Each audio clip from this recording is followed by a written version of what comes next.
नमस्कार साथियों, आपके BNK24 यूट्यूब चैनल पर बहुत स्वागत है। साथियों, मुझसे क्वेश्चन आ रहे थे, मैं पर्सनली भी देख रहा था कि हर कोई परेशान है कि शेयर बाज़ार आज क्यों गिर गया, शेयर बाज़ार क्यों गिर गया। देखो क्या है, मैं आपसे 2-3 फैक्टर डिस्कस करना चाहता हूँ।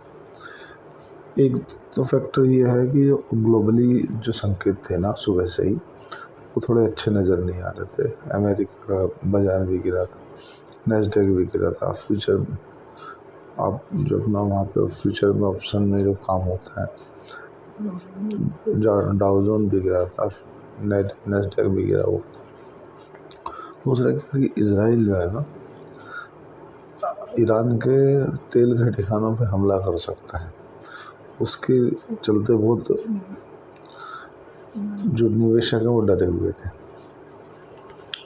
अब 2020 से लेकर के और अभी तक की अगर हम बात करें, FII ने, फॉरेन इंस्टीट्यूशनल इन्वेस्टरों ने सबसे बड़ी बिकवाली की लगभग 32,000 करोड़। साथियों, शेयर मार्केट गिरना स्वाभाविक है, उसमें इतना पैनिक करने की कोई बात नहीं है। कल परसों में ही 12,000 करोड़ की बिकवाली की है। तो ऑल ओवर अगर बात की जाए तो 32,000 करोड़ की बिकवाली की है FII ने, फॉरेन इंस्टीट्यूशनल इन्वेस्टरों ने।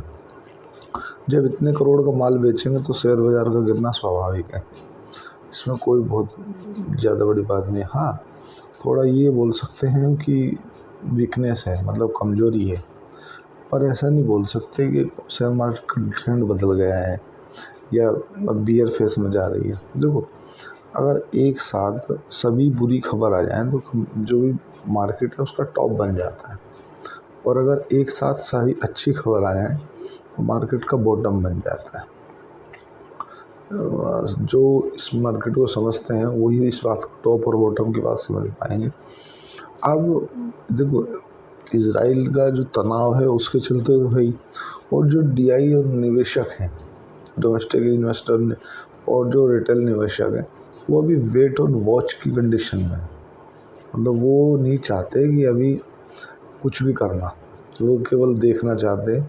और दूसरा क्या कि जो आज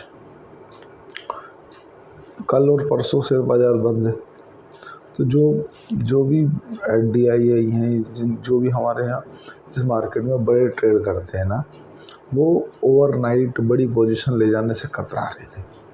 उन्होंने सोचा कि देखो, बीच में 2 दिन बाकी हैं, पता नहीं है किस देश में क्या तनाव बढ़ जाएगा क्या घट जाए। 10 रुपये कोई सौदा ऊपर लेना पड़ता है, बाकी ऐसा नहीं है कि आज हम कोई माल ले लें और अगले दिन गैप डाउन ओपन हो और नुकसान हो जाए कई हज़ार करोड़ का। साथियों, जाहिर सी बात है, अगर गुड़ का रेट समझो, गुड़ का 40 रुपये रेट है, और इतना ही तो है कि अगर अच्छी मार्केट रही तो 42 रुपये को खुलेगा, 41 पे खुलेगा। तो जो निवेशक हैं वो सोच रहे हैं कि यार हम 1 रुपया महंगा ले लेंगे, लेकिन हम रिस्क लेना नहीं चाह रहे। तो इसलिए जो ना, आज जो जिनके पास भी बड़ी पोजीशन थी, उन्होंने अपनी अपनी पोजीशन स्क्वायर ऑफ कर ली, मतलब छोड़ कर गए हैं माल। इसीलिए देखो, अभी का जो टाइम चल रहा है ना, वो हम कोई भी काम करते हैं, व्यापार करते हैं, बिजनेस करते हैं, उसमें एक थोड़ा सा एक टाइम होता है जिसमें हम सोच सकते हैं कि यार अब क्यों ना हम इससे 2-4 दिन की छुट्टी ली जाए। तो ऐसा ही ट्रेडिंग से भी कुछ 2-4 दिन की छुट्टी लेने का ये वही समय है। ज़रूरी नहीं है कि रोज़ ही रोज़ हम कुछ खरीदें कुछ बेचें, कुछ खरीदें कुछ बेचें। देखो, आज मार्केट में बहुत ट्रैप किया है। जिन लोगों को 20,400 के बाद 25,400 को ऐसा लगा था कि यहाँ खरीदने का बाइंग जोन बन गया है, मार्केट ने वहीं से ट्रैप कर दिया। देखो क्या है कि अभी थोड़ा सा ट्रेडिंग से उपवास करना ज़्यादा बेहतर है। पैसा अपने पास में रखो, और जब तक जियो पॉलिटिक्स कंडीशन सही नहीं हो जाती तब तक थोड़ा सा सावधान रहें, सतर्क रहें। इतना नहीं है कि यार बिल्कुल मार्केट गिर गया, बर्बाद हो, ऐसा कुछ नहीं।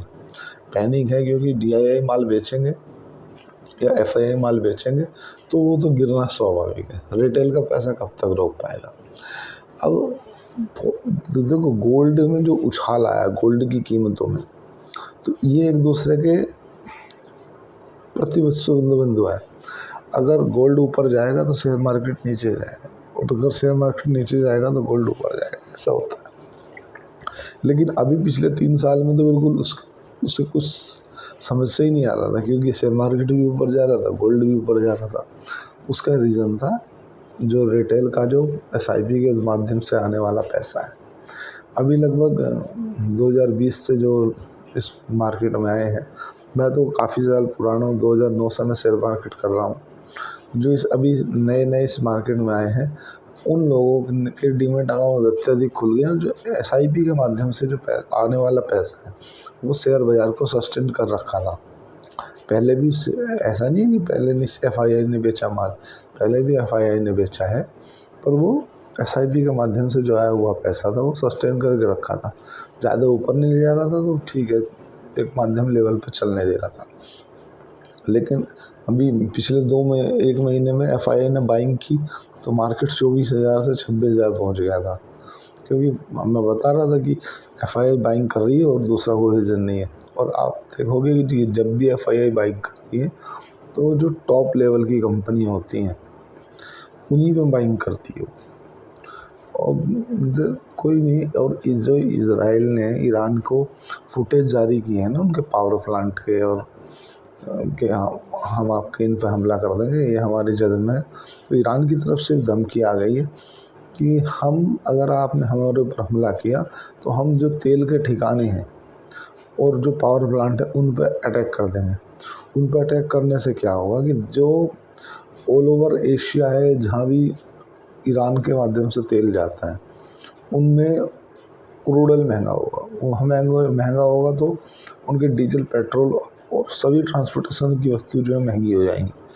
महंगी होने से क्या है कि वहाँ अथाह महंगाई फैल जाएगी। क्योंकि देखो अभी जो भारत है ना, ये भी लगभग 85% क्रूड ऑयल के ऊपर ही निर्भर है।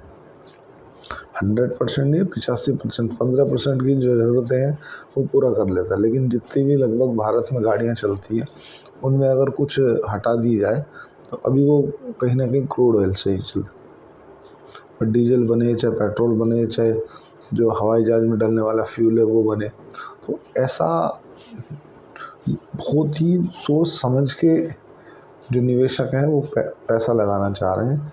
तो अभी अगर आप रिटेल भाई और शेयर बाज़ार में काम करते हो तो मेरा ऐसा आपसे निवेदन है, आप यूट्यूब के माध्यम से, कि अभी 1-2 दिन जब तक जियो पॉलिटिक्स सही नहीं हो जाती तब तक शेयर बाज़ार से थोड़ा दूर रहें। अगर आपकी कंपनी अच्छी है, आपने अच्छी कंपनी खरीद रखी है, नो डाउट घबराने की कोई बात नहीं, क्योंकि अल्टीमेटली बिजनेस मॉडल पे आप पैसा लगाते हो। देखो अगर आप हमसे जुड़े हैं तो हम तो बिजनेस मॉडल को रिस्पॉन्ड कर दें। हमें मतलब नहीं है कि किसी शेयर का रेट 2 रुपये ऊपर गया कि 5 रुपये नीचे गया। और उनके लिए तो अपॉर्चुनिटी है, अच्छी बात है। अगर मान लो मेरे को एक 10 लाख रुपए लगा माल खरीदना है और कोई कंपनी मैंने आइडेंटिफाई की, उसमें रिसर्च की, उसकी बैलेंस शीट देखी, कंपनी अपनी कैपेसिटी बढ़ा रही है, कंपनी प्रॉफिटेबल है, अर्निंग आ रही है, ऐसी कंपनी अगर आप अच्छे से रिसर्च करने के बाद लेते हो तो वो आपके लिए अच्छी बात है। आपका लेकिन टाइम होराइजन साथियों कम से कम 6 महीने, साल भर तो होना चाहिए। और अगर डे ट्रेडिंग भी तो कम से कम 1 महीना। देखो इस मार्केट में पैसा तभी बनेगा अगर आप 1 महीना से कम तो पोजीशन नहीं है। 1 महीने से कम पोजीशन के लिए मैं सर्च नहीं करूँगा, क्योंकि इंट्राडे FNO में आज तक ना किसी का पैसा बना है, ना मैंने सुना है कि किसी ने FNO में बड़ा पैसा बनाया है। बड़ा पैसा अगर बना है तो या तो इन्वेस्टर का बना है, और या फिर जो लगभग साल भर, 6 महीने, 1 महीना ट्रेडिंग के लिए। देखो मेरे पास में खुद शेर खान की फ्रेंचाइजी है, तो मैं ऐसा नहीं मैं आपको बोलना चाहूँ कि आप तो रोज़ ट्रेड करो, क्योंकि मेरा पहला उद्देश्य ये है कि आप लोगों का नुकसान ना हो। प्रॉफिट सेकेंडरी है। जो आपका धन है वो अगर 1.5 लाख, 1 लाख का 1.5 नहीं हो रहा ना, 1,10,000 भी हो रहा है तो 1 लाख का 95 नहीं रहना चाहिए। बस ये इस चीज़ को अपने विकेट बचाओ। विकेट क्या है? आपका पैसा है। तो साथियों बहुत ही सोच समझ के ट्रेड करें। ऐसा नहीं कि कोई भी आप कहीं भी कुछ भी कर लें, क्योंकि अभी जो मार्केट है ना वो बहुत ही अलग कंडीशन से गुजर रहा है। क्योंकि जो जियो पॉलिटिक्स है वो कब कौन सा देश क्या डिसीजन ले बैठेगा इन सब चीज़ों में बड़ा सोचने वाला विषय है। तो साथियों, आज के लिए इतना ही। चैनल को लाइक करें, सब्सक्राइब करें। धन्यवाद।